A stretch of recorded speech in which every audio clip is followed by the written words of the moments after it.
They don't have a serial killer look. They have a perfect neighbor look. They are charming, successful, and completely without a heart. What if I told you that 1 in every 25 people you meet has no conscience? That's right, 4% of the population. This isn't a script for a horror movie. This is the real-life story of the predator who could be living right next door. Welcome, and today we're diving deep into a topic that is both fascinating and chilling: the sociopath next door. Forget everything you think you know from movies. The real sociopath isn't lurking in the shadows with a knife. They're the popular coworker, the charismatic community leader, the friend everyone adores. They've mastered the art of blending in, and their greatest weapon is your trust. So how do they do it? And more importantly, how can you protect yourself? Let's uncover the secrets hidden in plain sight. First, let's talk about the empathy mimic. Most of us are born with empathy. We feel joy for a friend's success, sadness at a tragic story, and guilt when we hurt someone. Sociopaths don't. For them, these emotions are a foreign language. But they are incredibly intelligent observers. From a very young age, they study us. They watch how we react, how our faces change when we're happy or sad, what we say to comfort someone. They're like actors preparing for the role of a lifetime, the role of a normal, caring human being. They learn to mirror our emotions with stunning accuracy. They'll shed a tear at a funeral or offer a shoulder to cry on, not because they feel your pain, but because they know it's the expected response. This performance is so convincing, so flawless, that it fools even the most intuitive people. They learn the script of human connection and deliver their lines perfectly, all while feeling absolutely nothing inside. It's a mask of sanity, and it rarely ever slips. This brings us to their most powerful tool, the pity play. Sociopaths are masters of manipulation, and they know that one of the quickest ways to disarm a good person is to appeal to their kindness. They will craft elaborate, heartbreaking stories about their tragic past, their unfair struggles, or the people who have wronged them. They present themselves as victims, and our natural instinct is to help, to offer support, to give them the benefit of the doubt, and that's exactly what they're counting on. This isn't just about gaining your sympathy. It's a calculated strategy. Your kindness becomes their gateway. It could be a gateway to your social circle, giving them access to new people to manipulate. It could be a gateway to your professional network, helping them climb the career ladder. And very often, it's a gateway to your bank account. They'll start with small requests, a loan to cover an unexpected bill, a little help until their big break comes through. Before you know it, you're emotionally and financially invested in their fabricated drama. You've become a resource to be exploited, and your compassion is the key they use to unlock the door. They use your best quality, your empathy, against you. So why do they do all this? Why create chaos and hurt people? The answer lies in the boredom factor. Imagine living in a world without emotional color. No real joy, no deep sadness, no genuine connection. Just a constant gray emptiness. That is the internal world of a sociopath. For most of us, life is rich with emotional experiences. For them, it's profoundly, painfully boring.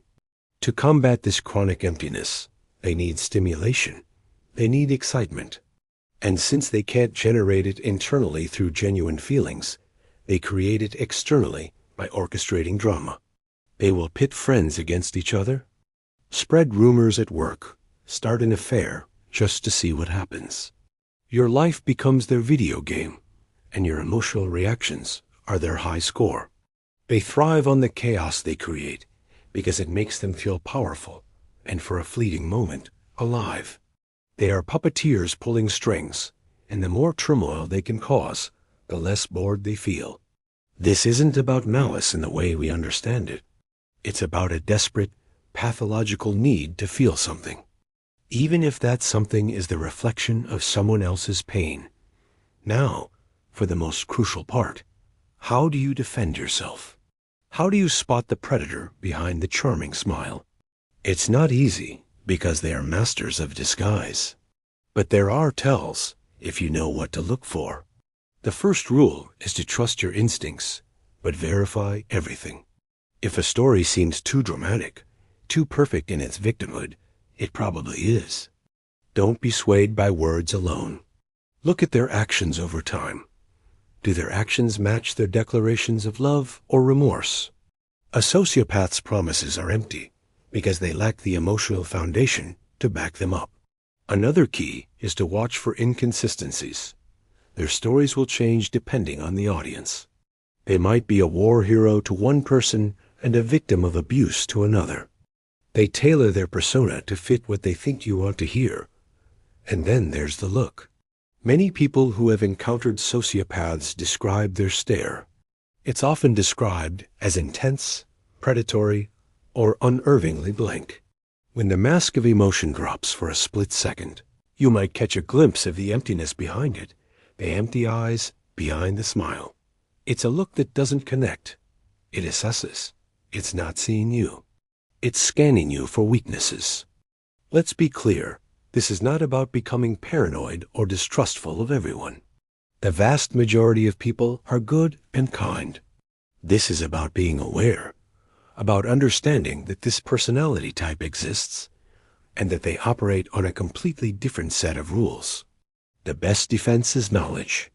When you understand their playbook, the empathy mimicry, the pity plays, the need to create drama, you become much harder to manipulate.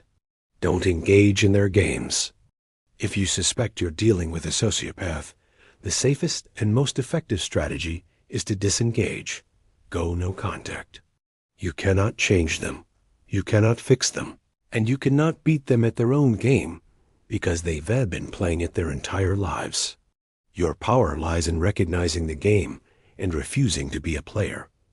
Protect your empathy. It's a gift, not a weakness. But like any valuable asset, it needs to be guarded. Don't give it away to those who will only use it to exploit you. Be discerning with your trust and your kindness. Remember the rule of 3. 1 lie can be a mistake, 2 can be a coincidence, but 3 is a pattern. Pay attention to patterns of behavior, not just charming words. The sociopath next door thrives in the dark, hidden behind a mask of normalcy. By shining a light on their tactics, we take back our power and protect ourselves and the people we care about. Thank you for joining me on this deep dive. It's a heavy topic, but an important one. If this has been helpful, please consider liking this video and subscribing for more content that helps us understand the world and ourselves a little better. Stay safe, stay aware, and I'll see you in the next one.